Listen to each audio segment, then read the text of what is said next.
大家好，我是慧慧，今天用鸡蛋给大家分享一个好吃又解馋的做法，非常的美味。下面我们来看一下吧。首先往碗里打入5颗鸡蛋，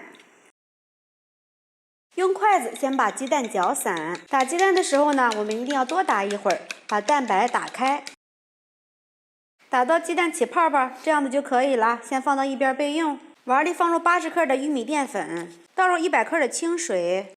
给它充分的搅拌均匀，搅拌成没有干淀粉的这种面糊就可以了。给它静置10分钟。看一下，这个水和淀粉已经分离了，这个水呢都在上面飘着了。我们把上面这层清水给它倒掉，往鸡蛋里倒入3克的食用盐，用筷子搅一搅，把这个湿淀粉倒入鸡蛋里面，用筷子充分的搅拌均匀。电饼铛提前预热，刷上1层食用油，倒入鸡蛋液，快速的晃动锅，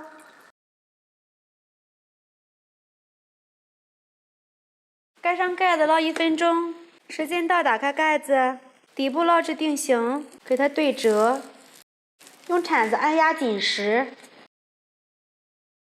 现在就可以出锅了。先给它切上2刀，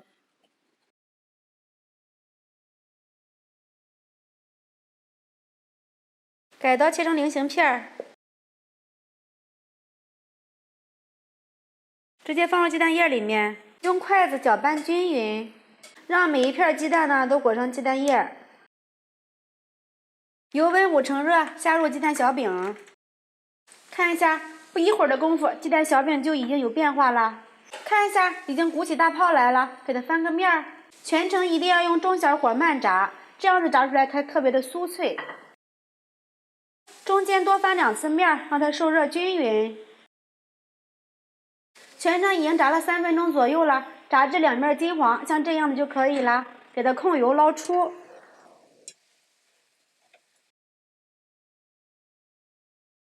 另起锅，倒入1勺清水，倒入半勺白糖，开小火熬至白糖融化。现在的状态，水蒸气变为大气泡，我们继续给它熬。看一下，现在这个气泡越来越小，我们还要继续熬。最后熬至微微有点发黄，并且非常的粘稠，这样子就可以了。把鸡蛋小饼倒入里面，用铲子不停的给它翻拌。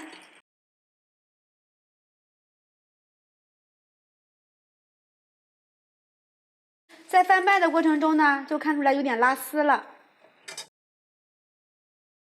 翻拌均匀就可以出锅了。一道非常香甜酥脆的鸡蛋脆饼就做好了。这样子做的鸡蛋脆饼特别的香，吃起来非常的酥脆，咬上一口有微微的甜味，真的是越嚼越香。这个虽然是油炸的，但是裹了淀粉，一点都不会吸油。喜欢的朋友们就试一下吧。喜欢慧慧的视频，记得点击关注转发，拜拜。